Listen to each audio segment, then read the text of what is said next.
I'd like to welcome everyone out to the EDGE Mastermind call today. My name is Courtney Moses, and I will be facilitating the call today. So I'm really excited about the topic today because I don't know all the answers.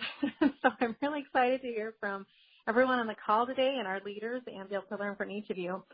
Today on the call, I want to address something very specific to help us grow as leaders, and that is how to become a great mentor.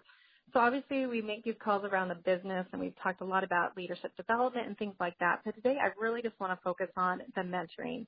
And the reason why, I was recently just kind of looking back and thinking about, what are the key things that have helped me succeed in doTERRA?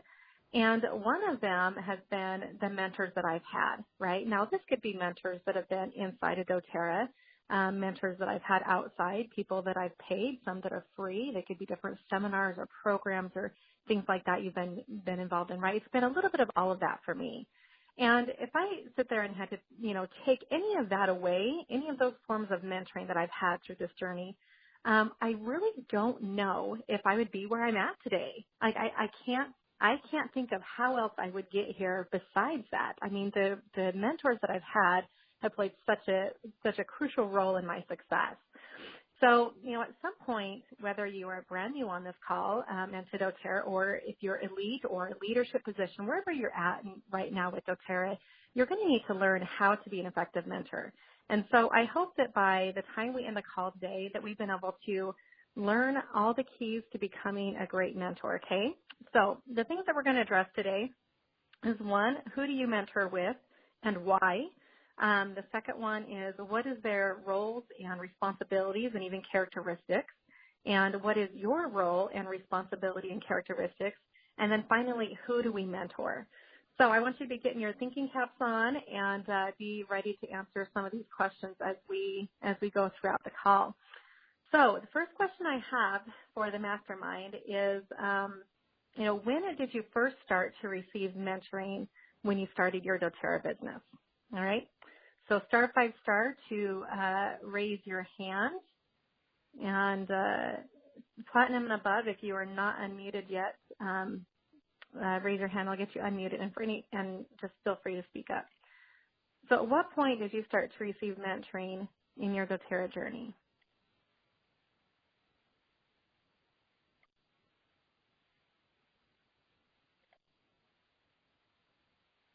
You guys, don't be bashful. I know everyone on here has had lots of mentoring. Court, it's Kim. All right, go ahead, Kim. I was just thinking, I think it was from the very, very beginning. I mean, right away, because I said I wanted to do the business, so we were talking nonstop. So it's not particularly like, oh, I'm mentoring you now, but it was just we were talking a lot, getting me going, and then, later it formally got into, a once a week at least that we would talk, but it was probably every day in the beginning because I had so many questions.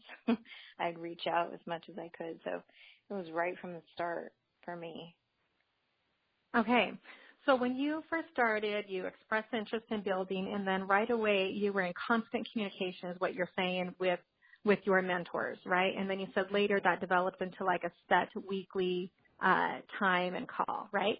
So what did that look like then? You say you're in constant communication, but what did that look like? Was it phone calls, text messages, and what type of support was it? Was it questions about oils? Was it business related? Like, tell us a little bit about what that looked like for you. Well, I think they sent me some videos that I would watch, and so if I had questions on that, I think I would text or I would call them. So it was a little bit of both. It was kind of a for sure nothing said. It was a little chaotic for me because I was watching as much as I could, anything they would send me.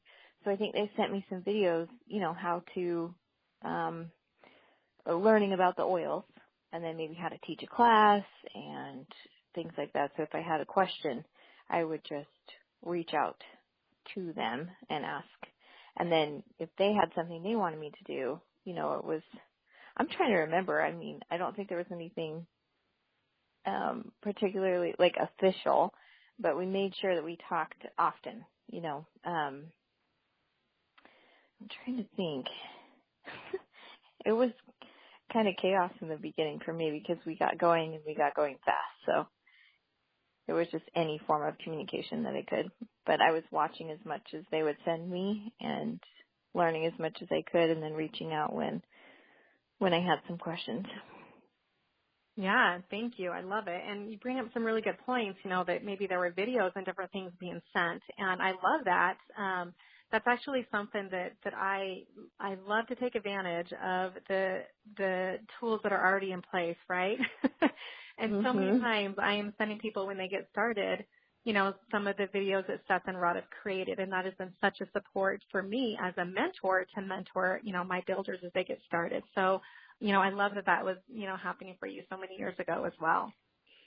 All right. Thank you. Okay. Anyone else?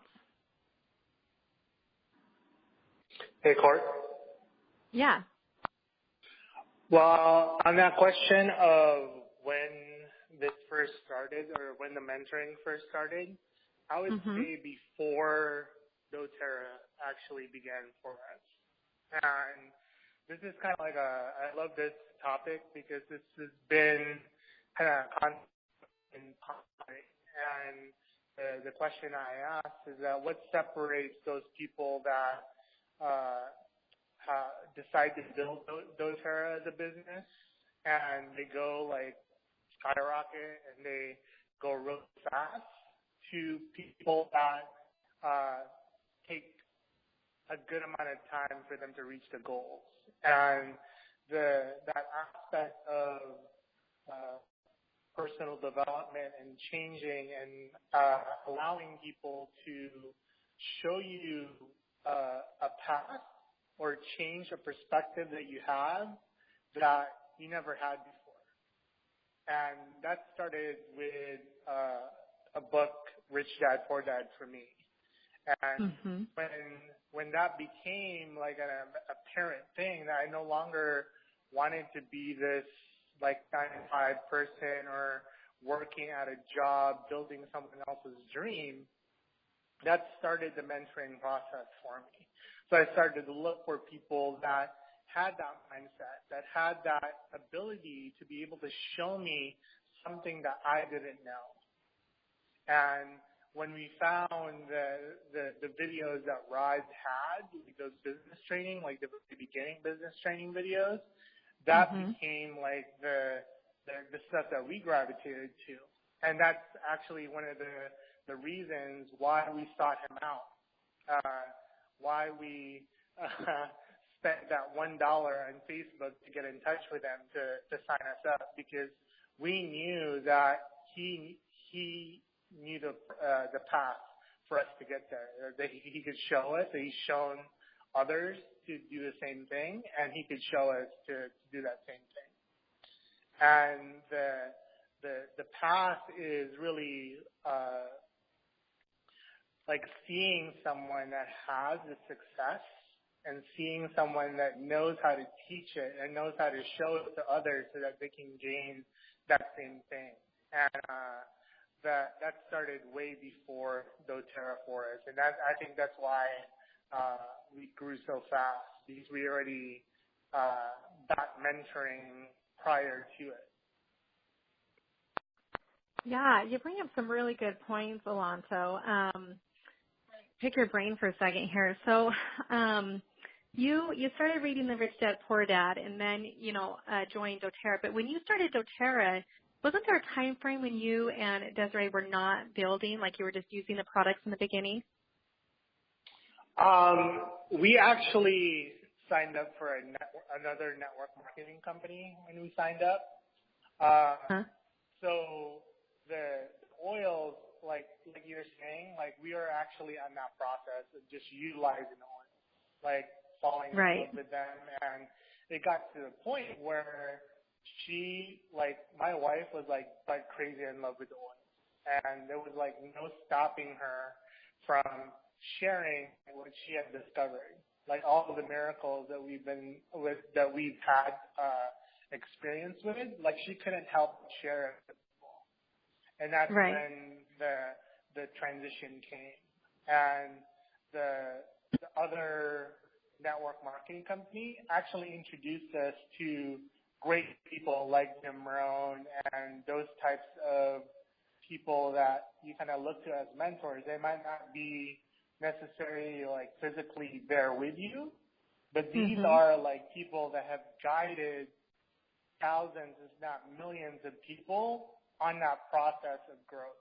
Like they've mentored people like Tony Robbins and all these great minds right now are great people that are leading like the personal development world. Like he was like the main guy that they attribute like their growth from. Like he mentored them. So if this guy like Jim Rohn mentored all these amazing people and he's got tons of like free content, free material, like I want to be mentored by him also.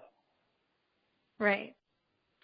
So during that time, like Rod was still acting as a mentor with you too, even though you weren't committed to the business. Like he was still reaching out and mentoring you in some ways, right? And now I love also what you're bringing up, the point that, who do you seek out for mentoring, right? And you brought up some really good points here that, you're going to seek someone out, like the reasons why you sought Rod out is because he was on a path or had certain characteristics or something that you wanted to acquire and or learn in your life, right? And so you sought someone else that had those things, and that's who you chose to mentor with or go with, right? And I think that's wonderful, and I love that you brought that up because, people sometimes will ask me like, well, who do I mentor with? And I'm, or should I go mentor with this person? Do you think that's a good option? And I'm like, look, there's plenty of good people out there. But be specific on who you choose to mentor with, right? And I'm going to choose people that have, a trait or characteristic or an attribute or maybe a certain financial status or rank or wherever it is that they have. I'm trying to reach that because they've shown me the path. They've shown me that they can do it. So if I go to them, then they can help. And then I'm specific with them saying, hey, I want to mentor with you for this reason, right? Because I want this that you have. So show me how to work that, right? So I love, some of these points that you brought up. I think is very, very critical. All right, Bryant Hess, you're next.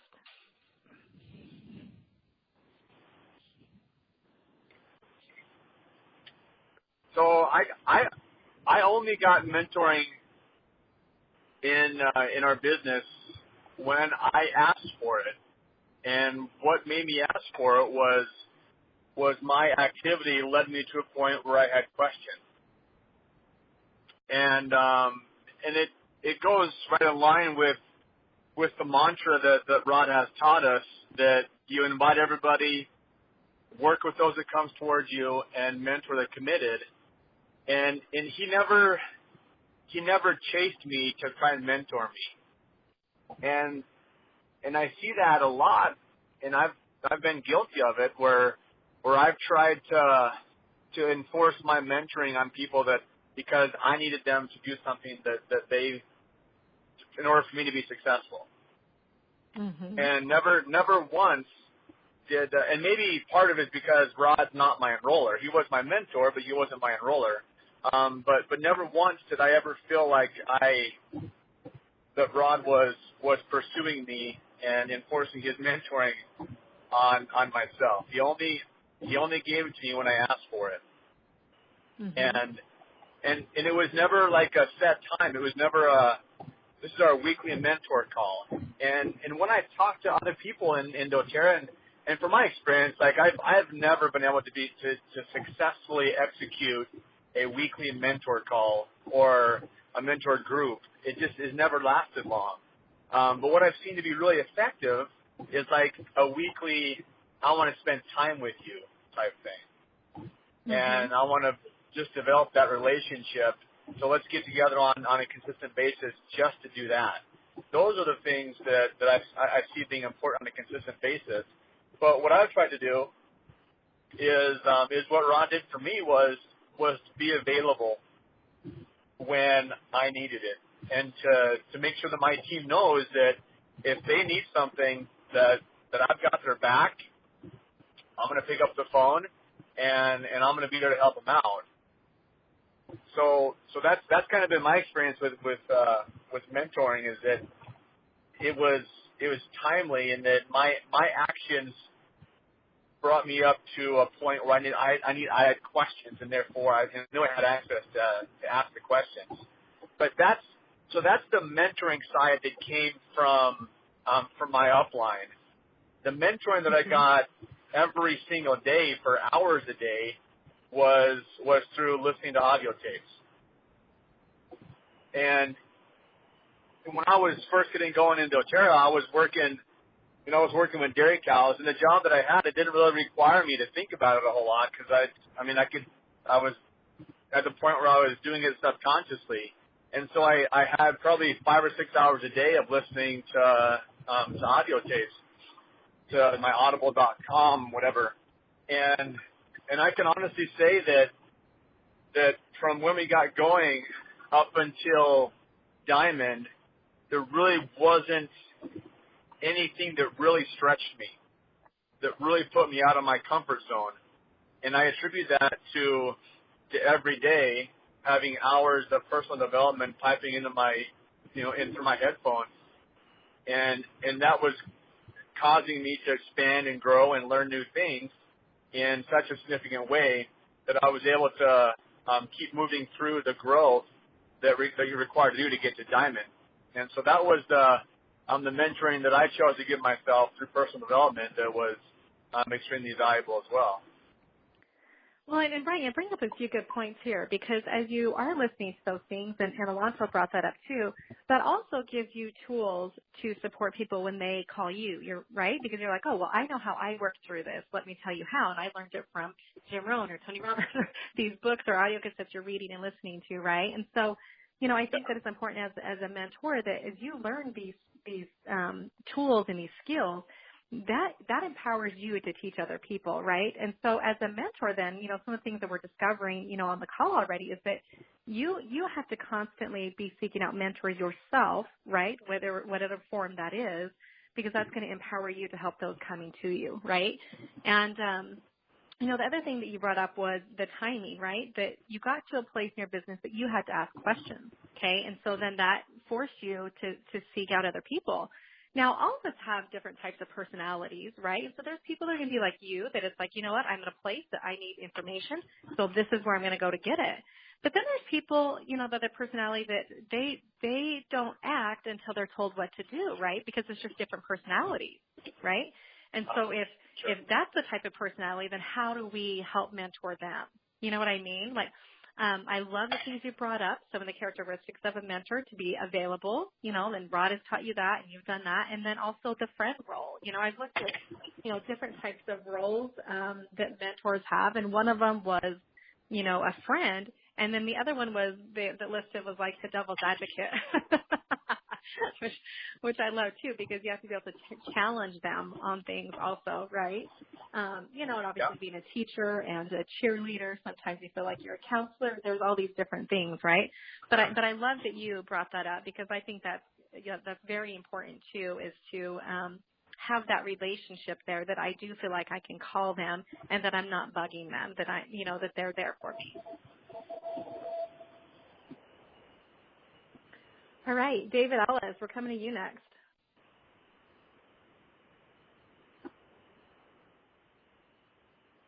Sorry, I had to unmute myself. So, first of all, David's just commenting to correct me, all right? Well, no, I just want Brian to teach us how to subconsciously trim hooves. That's phenomenal. I don't know. What's that? Well, I didn't hear you. I don't think he's going to quit his day job to show you. It's the 10,000-hour principle. Oh, I got you. Well, I actually raised my hand a while ago, so it's kind of been discussed. But what I wanted to point out was the importance of understanding that there are multiple types of mentors, right? Sometimes that word is just kind of thrown around like, oh, you need to get a mentor. But the reality is I kind of lump them into two. There's two types. Like I have people that from the time I was a little kid, I remember looking up to and being like, man, one day I want to be like that.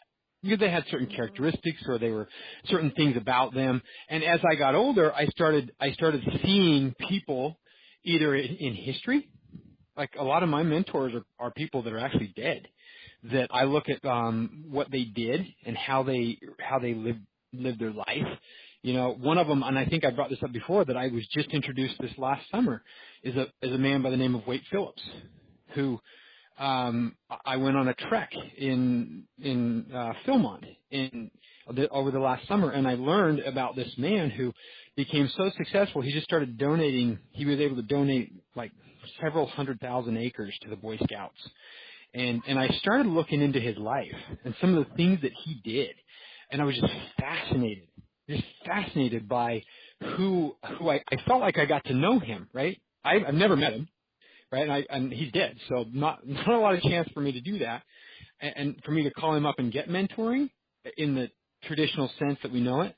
But there are so many people who have lived, are currently living, who are mentors. One of my first that I can think of that was an actual, by definition, was one that Elanto alluded to earlier, and that's Robert Kiyosaki, because he taught principles that changed my life, changed the way I think, and that's what I think a mentor really is for.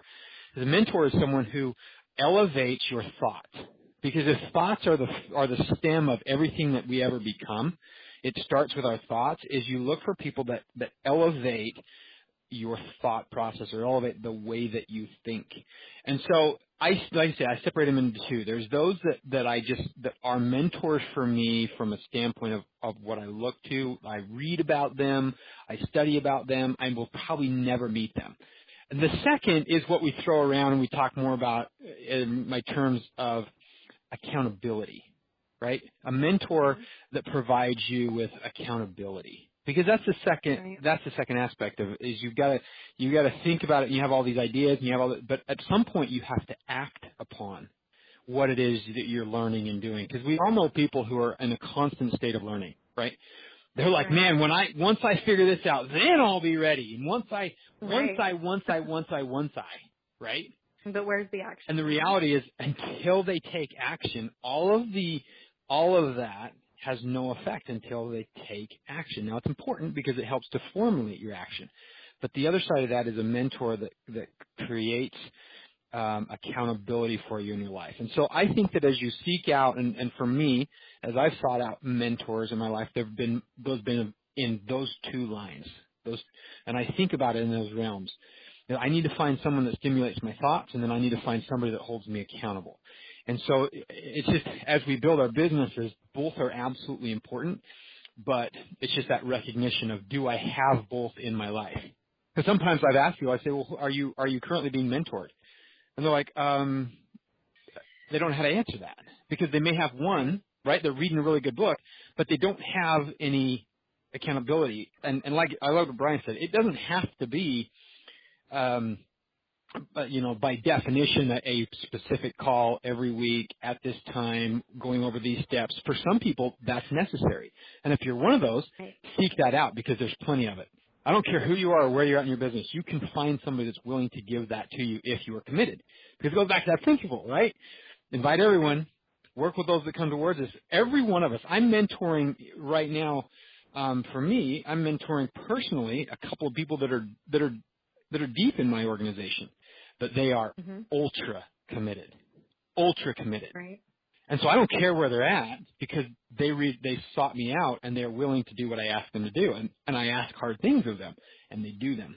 And so I don't care where you're at. If you're committed, you will find somebody that can give you that side of it. But just understand, I guess I kind of wrap that up with this idea, is understand that there are multiple types of mentors in your life, and make sure that you're seeking out, the way I think about it, both sides of that, the mental stimulation and the accountability.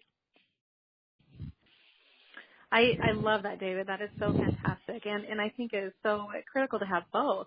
And, it kind of makes me, as you were talking, I was thinking about this, that, when you don't have that, so go seek that out, right? And I think sometimes in doTERRA, when we start seeking out mentoring, we feel like we have to follow this type of chain of command, right? Like, well, this is who enrolled me, and then that's the person above them, right? And this is very vulnerable stage that we're going to be talking about right here. But one thing I just want to point out, is that, David, you and Julianne are, one of the first builders, are the first builder I enrolled and one of the first people I enrolled. And I probably have not mentored you very much at all, right, as far as like that accountability action, right? I may have stimulated some thoughts. We've had great conversations, you know what I mean? But it was more like the example that I've mentored you guys, not in a conversation. And Seth had to do that. And sometimes people feel like they are, well, I can't be a leader, or they get offended because someone went above them for mentoring, right? I mean, that happens. And so how do we work through that and understand that it doesn't necessarily, it's important to have the mentoring, but it's okay sometimes when you start out the same playing field as someone else to have them go up for help. Like, I'm forever grateful that Seth was there to help you guys when I couldn't, right? And yet some people can get offended for that. And when I look at it, and I can ask you, like, do you feel like that was critical to your success and being able to mentor with Seth, you and Julianne? And, I would say yes, right? I want to share something that actually David Sterling talked about at Leadership just a couple weeks ago, and he talked about it at the Diamond Day, and he talked about he was talking about leadership, right? And what is leadership? And true leadership is someone that does not put themselves on a pedestal to have power. Right? And in fact, a true leader is willing to elevate others. And you look at it, I don't know if any of you have gone in and looked lately, but it no longer says David Sterling, President doTERRA. He is no longer the President of doTERRA. He has relinquished that. He is still the CEO, but he relinquished President of doTERRA to Corey Lindley. Oh, why, right? And it's because he understands that he doesn't need a title. He doesn't need those things, and in fact, you look at some of the great leaders over, in history, and we've had many of them. Thinking about presidents, for example, I remember George Bush is one that he was always kind of referred to as the dumb cowboy. But what he did is he went and surrounded himself with people who were more capable and more intelligent in their field than he was. And when you have the ability to give that up, right, that you don't have to, like for us, in our situation, if you would have felt like I have to be the one that teaches it, I have to be the mentor, and you would have tried to get in between that would have stifled your growth and our growth, and not because you weren't capable, simply because we all started at the exact same time. Right? And so you're learning and we're all learning from Seth because he had started before we did. And so he had some experience and he'd had business experience. He'd had all these other things prior that as we're all learning and growing together. Now, since then, we've learned a ton from you. And hopefully you've learned some from us because we each have our own unique skills and abilities. And if you're willing to just put the ego on the shelf, I just had this discussion with one of our fantastic leaders in our business, and this idea that if you can step back and you can allow your people to shine, that when you do that, it actually elevates you. And it goes counterintuitive to what people think. They think that I have to be the one that is calling the show. I have to tell everybody, or they're not going to look at me as a leader, and then what's going to happen? And it's actually just the opposite. When you elevate and you put somebody up and you build them up and you make them feel spectacular, guess who they look to as the reason they're feeling that way? You. They look to you. Right. And in turn, because you did that, you become elevated because you're willing to give that up. And so as you apply it to mentoring, it's this principle of, do I need to be the one that knows everything? And the reality is, if you feel like you have to be the one that knows everything for your people, you're going to hold them to the level of what you have personally the capacity to help them achieve. Right. And that is going to hold them down because nobody has everything. I love that. Thank you. So, I mean, I think what, we're learning through that is that it doesn't matter what rank you are in doTERRA.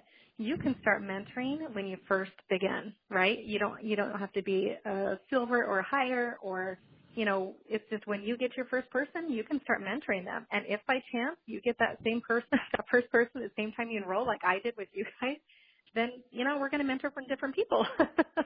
But I want people to understand that, like, you're capable of mentoring now. And David, you've done a really good job explaining that because you have these different mentors throughout your entire life that you can look towards for examples that have helped teach you and guide you. And Alonso brought that up. His first mentor was in a book. You know what I mean? And so when you start doTERRA, you can start mentoring now, right? And then if there's things you don't know, you help that person get connected to other people that can help, and that you don't always have to know that answer and to help them. I love it. And guys. Sorry, one other point with that, because I love that you just said that. Anybody can mentor, because the other facet of mentoring, remember, we talked about there's two types. The other facet of mentoring is just accountability. And if you just started, because one thing, Courtney, you did do is you did, like, we all had this standard of activity of what we were trying to do. And though you may not know, when you just get started, you may not know everything. Or you may feel like, man, what am I going to teach these people? You can teach them how to be accountable to time. You can teach them how to be accountable to activity. And that may be where it starts. So as you do that, then you start to feel, you hold somebody and help to find out what they want to accomplish, and then hold them accountable for that. That's mentoring.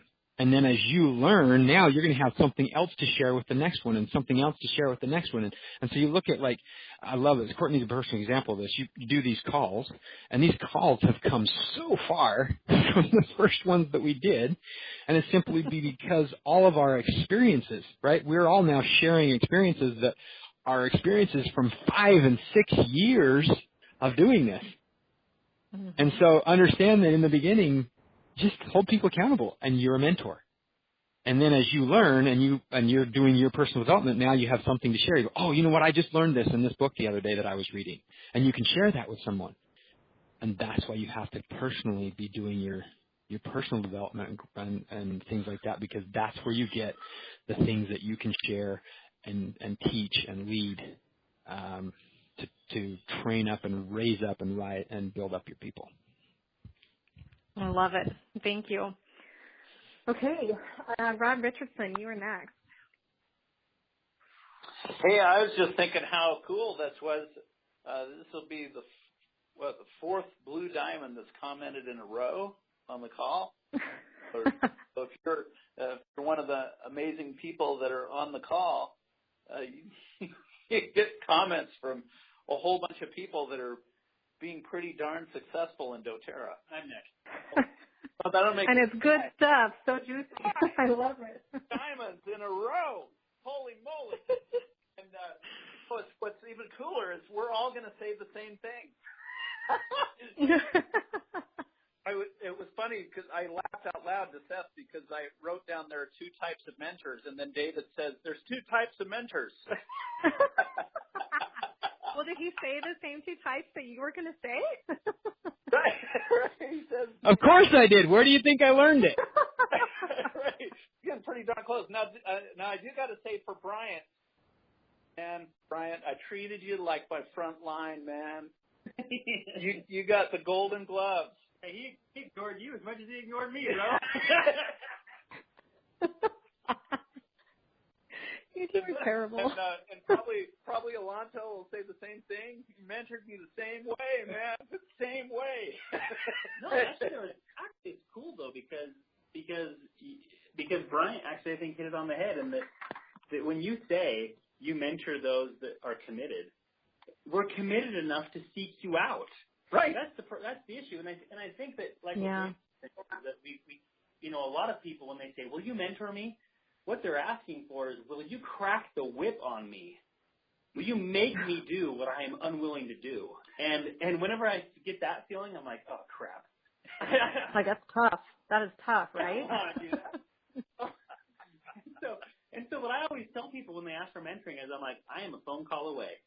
And all you have to do is call me, and I will, and I'll pick up. And I'll mentor you whenever you need it. And I found that a lot of times what they're asking for, though, unfortunately, is that they need someone to crack the whip. And not even hold them accountable. It's like prod them.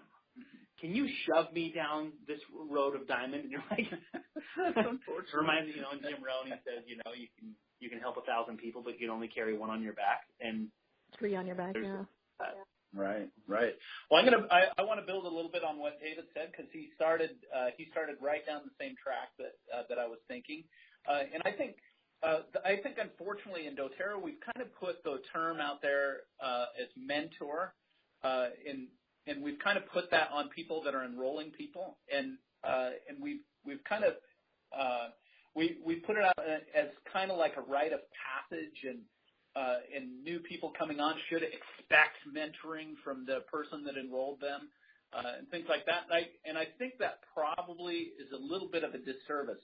And David did a brilliant job of highlighting why that's the case, because there's actually different categories of development that you need.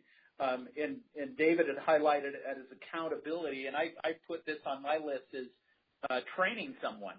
And so now when you enroll somebody, your job is to train them and help them understand the ropes, understand how to enter things onto the system, how to set up their LRPs, when the meetings are. I mean, this is a form or type of mentoring, but you're actually taking on the trainer, but we get kind of wigged out about what this mentoring means.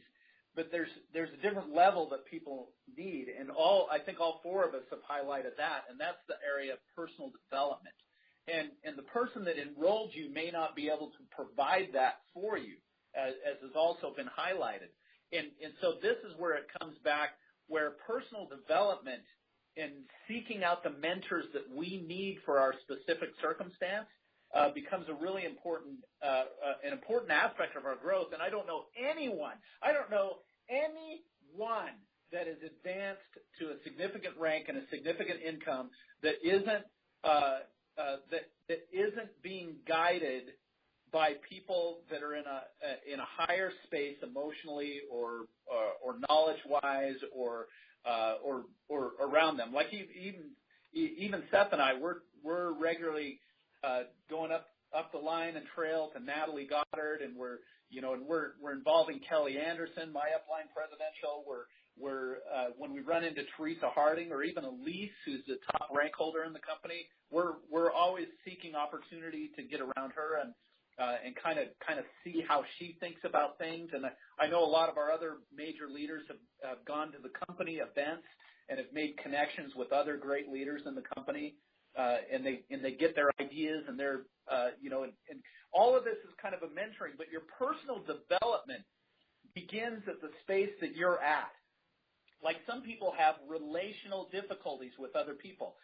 Some people have workaholicism, and some people have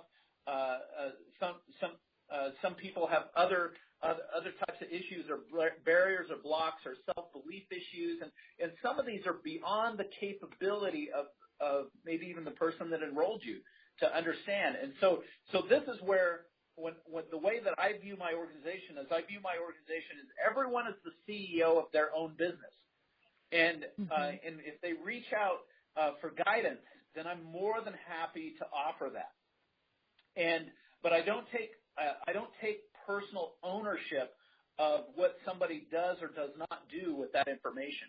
And that alleviates a lot of stress from me, because I'm able to provide the guidance that I know and understand at the level that I'm at, and I can provide, which fortunately has been able to develop a number of people into significant ranks in doTERRA. So it's a good space. But that personal development category is another form of mentoring that you have to have, but it may not be able to come from the person that enrolled you or that type of thing. You need to be proactively seeking the information and asking yourself the question, what do I need next? Where am I at right now? And what is my block? And if I can't see that, who am I reaching out to help me identify that block? Am I proactive enough to ask the question to identify the thing that's blocking me? And then am I putting the right resources in place? You might need to go to outside coaching. You, for example, Courtney, went out and you hired Jack Canfield. Holy cow. That's like talk about going to the top of the personal development chain. Desiree went and sought out Tony Robbins, for heaven's sake. Good grief. Mm-hmm. I mean, this is way, I mean, these are people that are trying to, Courtney and Desiree and David and Seth, these are people that are trying to construct a new world. This is, they're trying to go to the maximum potential of themselves. And most of us are just trying to do the minimum that we need to do to get by. And so mentoring or seeking that personal, this is where you're breaking down in mentoring. It's because not everybody in doTERRA that's enrolled somebody can provide that level of personal development. This is where you need to be proactive about what you need and seek out the resources that exist. And then the third part is actually a third category, and this is ongoing learning. And this is, Bryant had kind of touched on this a little bit. He subscribed to Audible so that he has an ongoing learning. He's seeking out the ideas from some of the most brilliant minds that existed on planet Earth. David talked about it as some of these people are dead, and because they were some of the greatest thought leaders, and they're getting that in the form of books. I just subscribed to a cool service, and I'm going to check it out. It's called Mentor Box, and it's basically they boil down 2 of the leading business books per month, and from some of the most cutting-edge thought leaders that are around, and they sort all that for me so that I don't have to think about it so much, and I can come in and get the Cliff Notes version.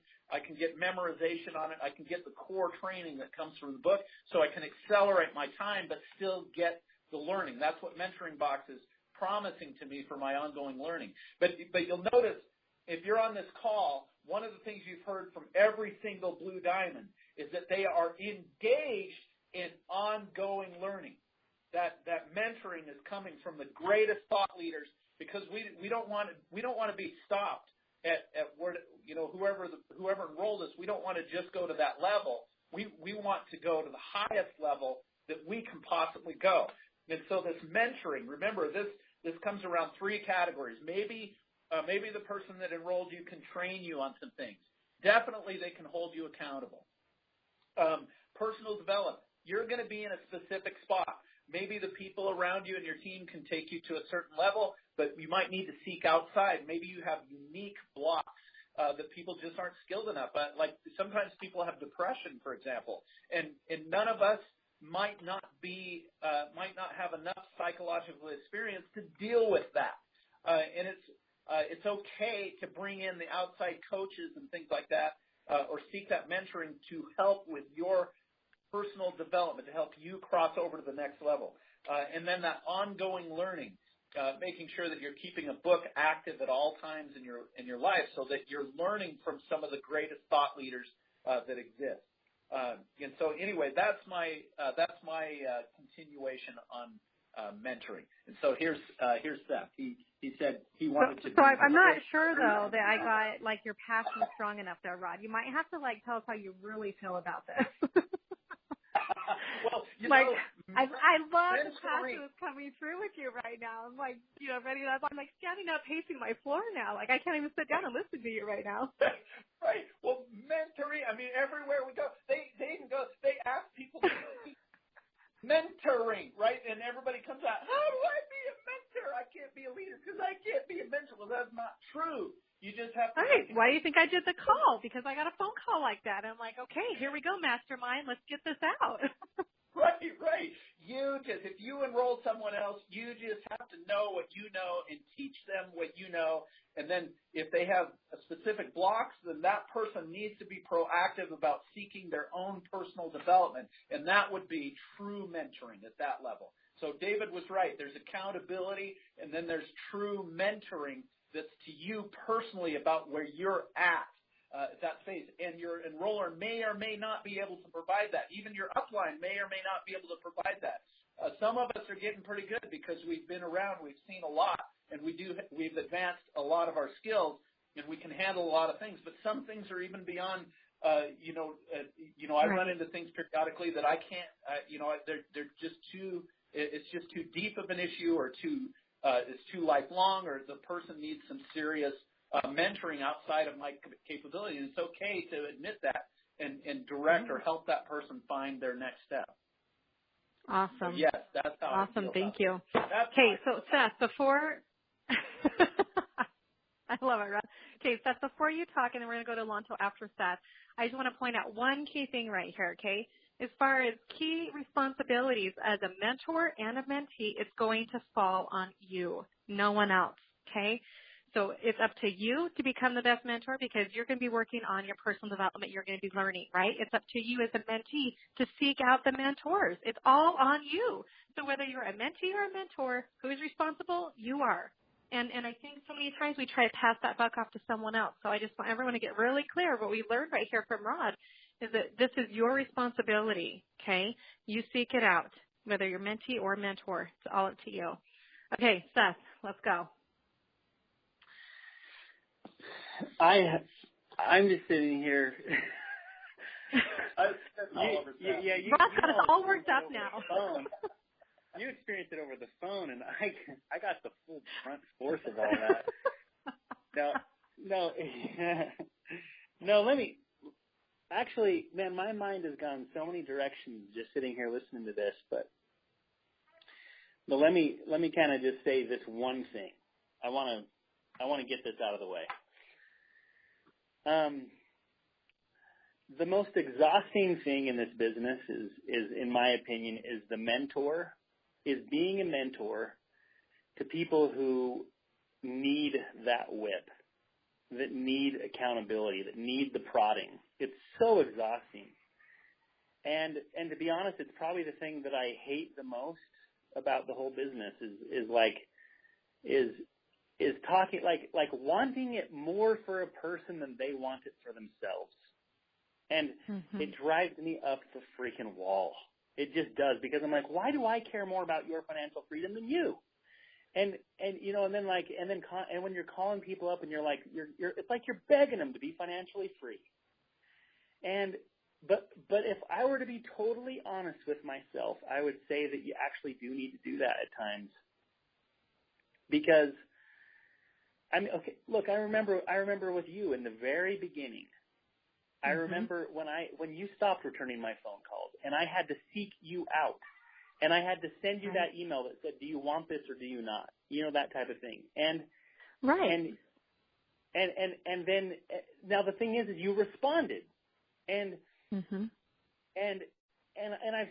so I never. It's not like you can just sit there and go, "Well, I'm just going to work with those that are moving towards me and never reach out." Let me give you an example. I received, when you were asking when did you receive mentoring, I received mentoring before I came to doTERRA. A lot of it, tons of it. And like was said on the call already, there was the personal development part of it, right?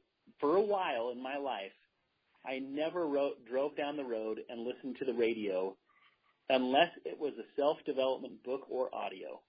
I turned my car into a university on wheels. And I got into audiobooks, and I got into different, like there is a CD set called The Psychology of Selling by Brian Tracy, and it's 6 CDs. And I started listening to that CD set the summer that I met you, Courtney. It was that summer. I can remember. And I listened to those CDs over and over and over again. 15 years ago. And I listened to those CDs so many times over. I listened to them until the CDs did not work anymore. And I did the same thing with a CD by Les Brown called "It's Not Over Until I Win." And I listened to that over and over until the tape. It was actually a tape until the tape did not work anymore. And there are just what is the one by Jim Rohn, the network marketing? What is that? Building your network marketing. Building your network. Yeah, building that. Yeah. And I listened to that over and over and over again until I started to think like him. And the thing is, I was always fascinated. I learned about a guy that actually lives close to where I live now. That was over in China, and he got kidnapped by the North Koreans and was taken to North Korea to be a tutor for like Kim Jong-un or something like that, one of the dictators over there. And he was there to teach that person English or something like that. And they just found him just years ago, like last year they just found him. And he'd been there for years. And what they said was that he was brainwashed. He had been brainwashed, and he'd kind of, and that whole concept of being brainwashed was so interesting to me because I thought, here's a person who grew up in the United States that had, that knew all of what he's known, and then went over there and they were able to brainwash him in a certain way. Well, here's the thing. We're all brainwashed.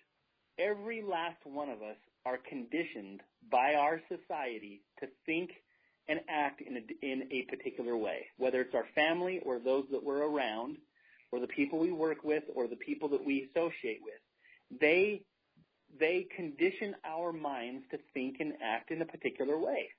And all of us are this way. And this has caused great strengths in all of us and great weaknesses in all of us.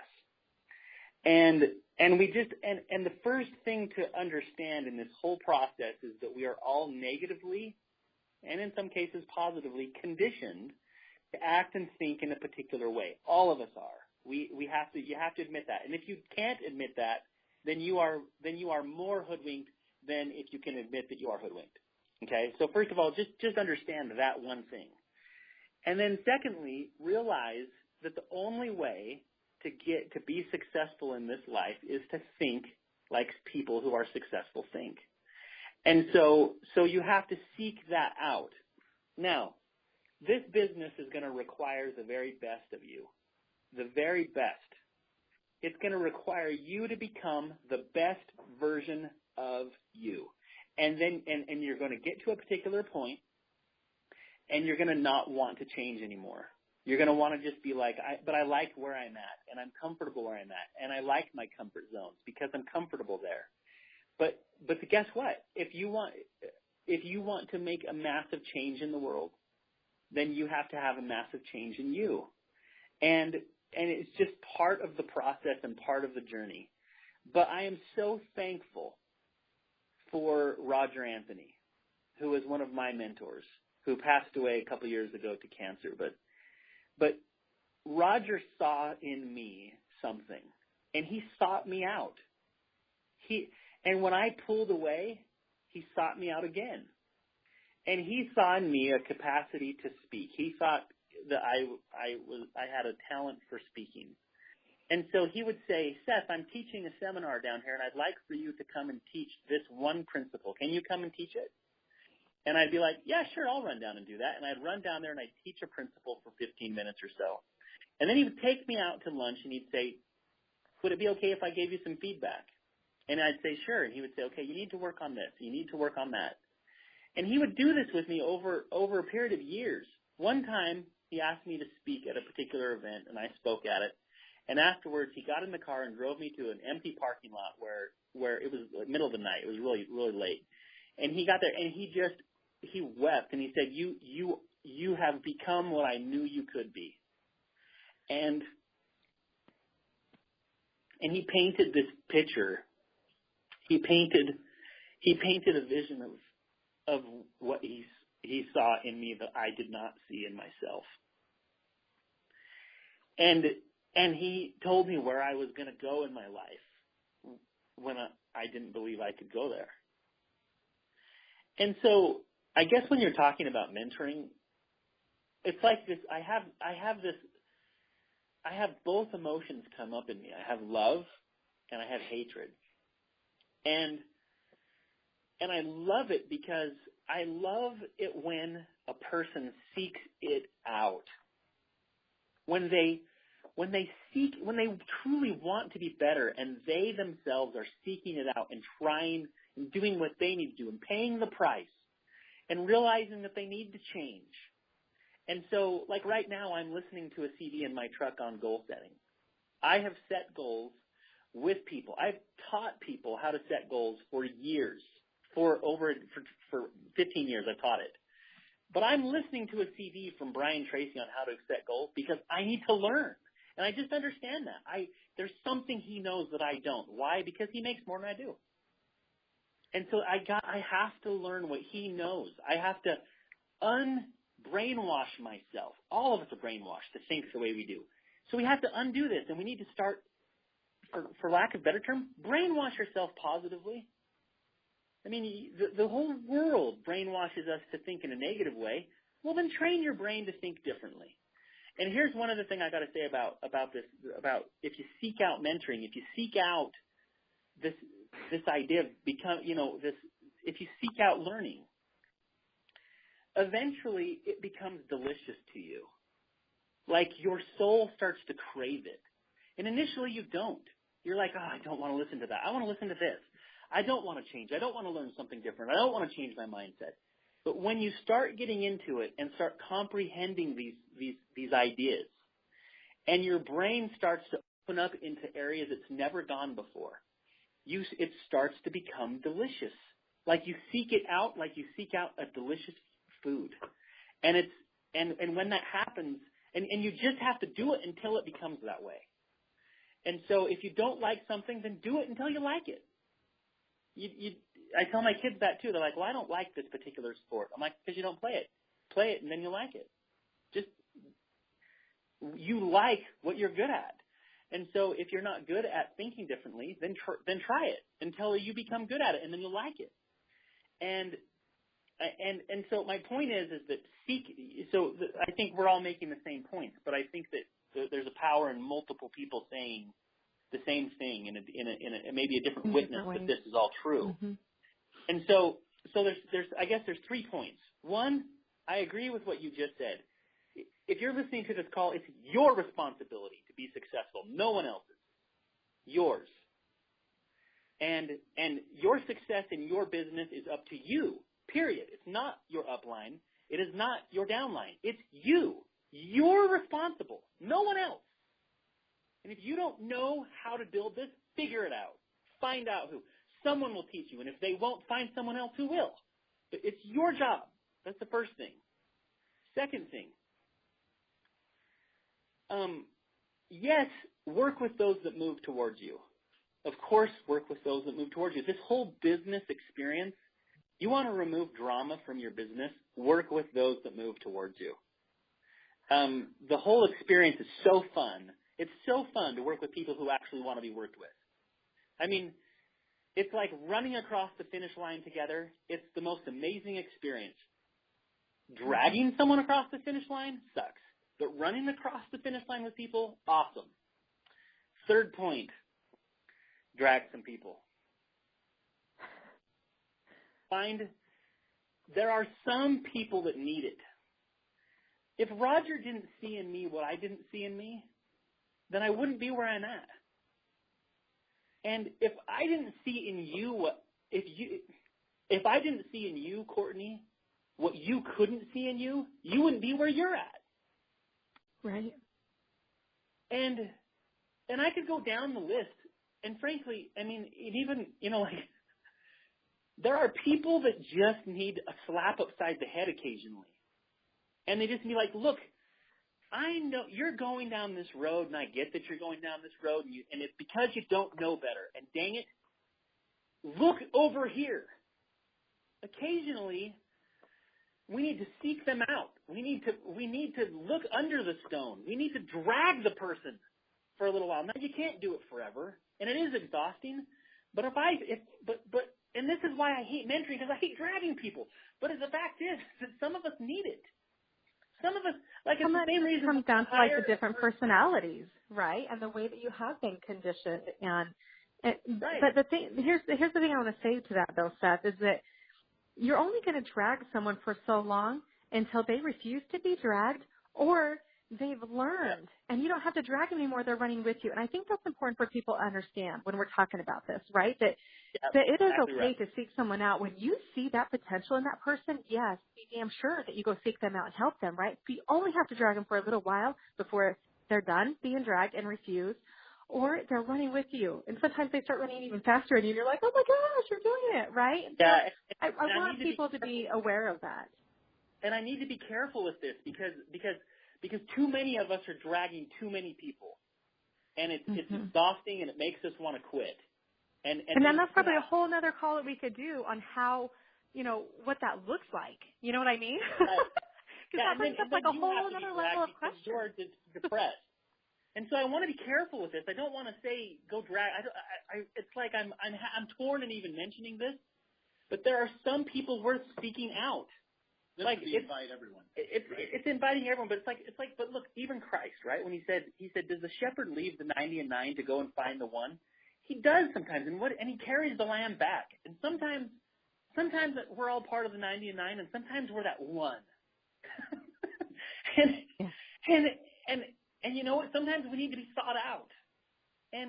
But at the same time, you can't drag everybody, because then you get exhausted, then you want to quit, and then you end up needing to be carried for a while. And so it's really careful. I'm just saying, use your gut on this.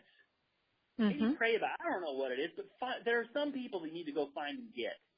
And there are some people that need to come to you.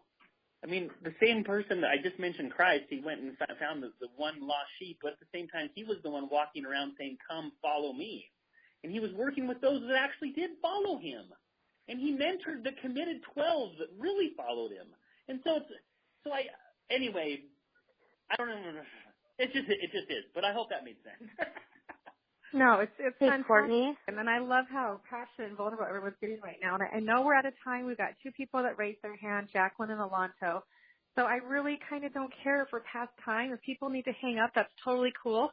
We're going to finish these other 2 comments and wrap it up, so at least it's there on the recording for people. So, Jacqueline, we're going to go to you, and then Alonto, you're after if you're still on and want to share your comments. Okay, so this is totally crazy. I just have to say this, though. I was just talking to Seth like minutes before the Mastermind, and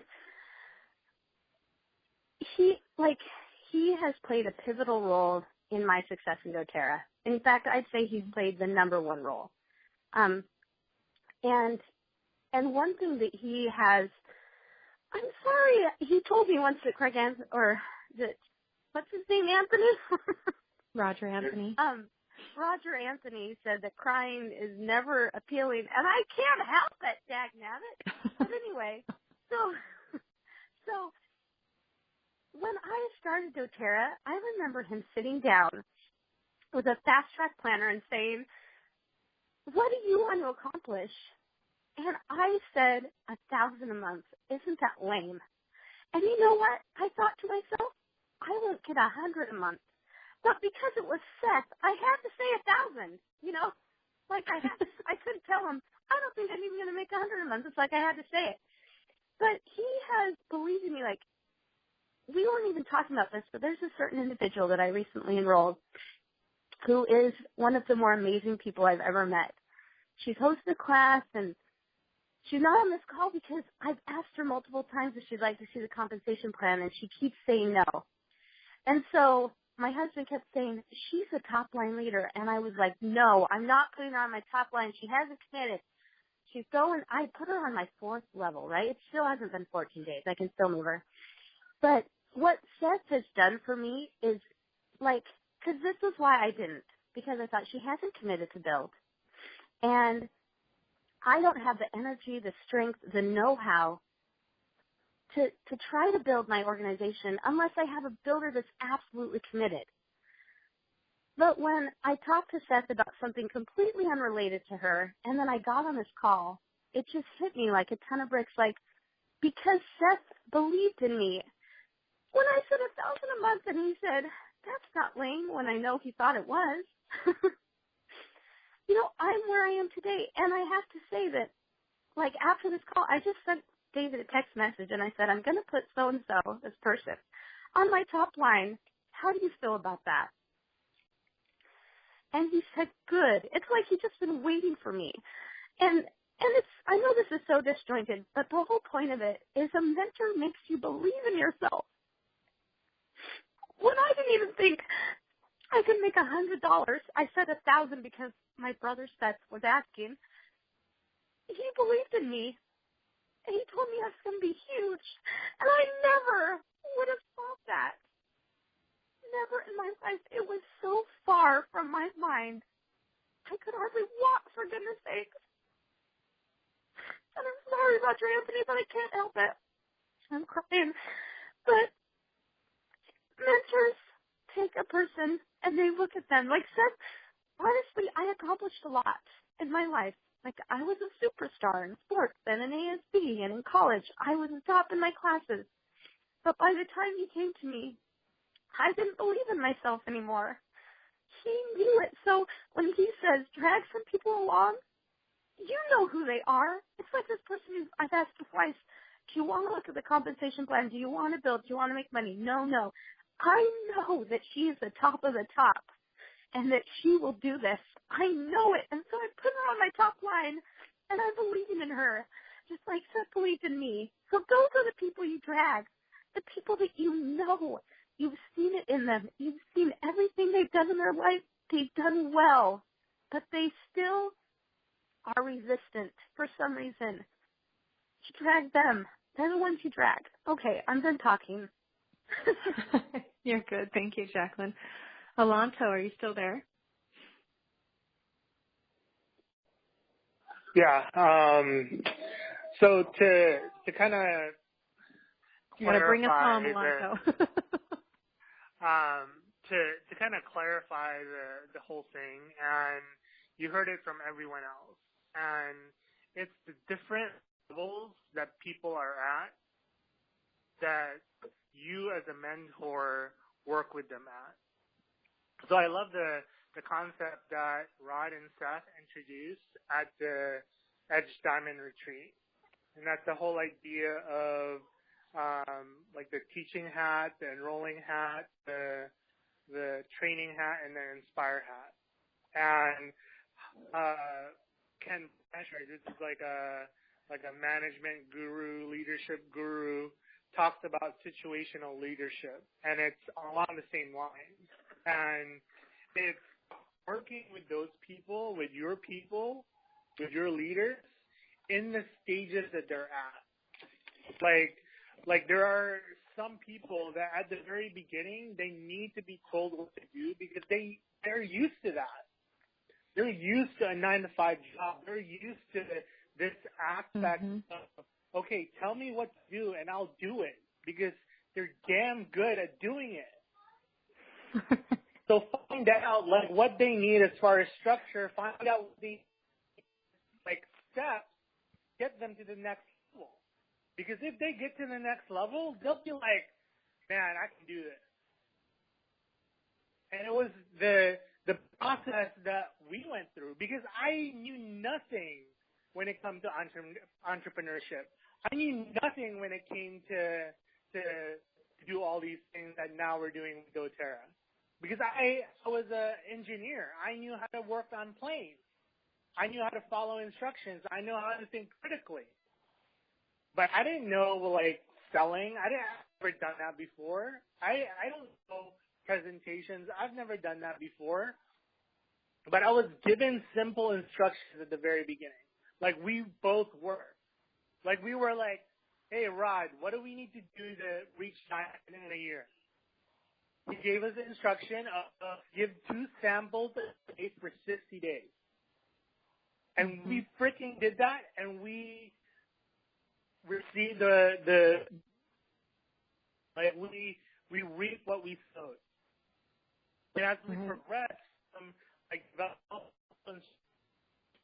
we learned how to enroll people. Now we learn how to train people. Now we learn that we're inspiring others to. And the happiness is like love people where they're at. Love the people where they're at in that stage of development when it comes to okay, maybe this person is brand new, but they're not going to be brand new for long. Because I'm going to give them the experience. I'm going to give them the skills. I'm going to show them the path for that to develop. Because looking at me 4 years ago, totally different from where I'm at now. And that was due to the mentorship. That was due through the progress, the learning that I went through in that short amount of time. And I never grew. I never learned so much in that span of time. If you were to put all of my experience as far as going to school and all that stuff together, 30 plus years wouldn't even compare to what I was able to go through as far as development with doTERRA. I love it. It was very well said, Lance. I appreciate your last comments there, and appreciate everyone else for participating today. And I hope that all of you will go back and listen to the recording of this over and over again. There are a lot of skills and attributes that we talked about as a mentor and a mentee that if you listen to what we're saying is just really phenomenal. I'm really grateful for this call, and I've learned a lot on it. And I wish each of you a very happy and successful week. So thank you, everybody.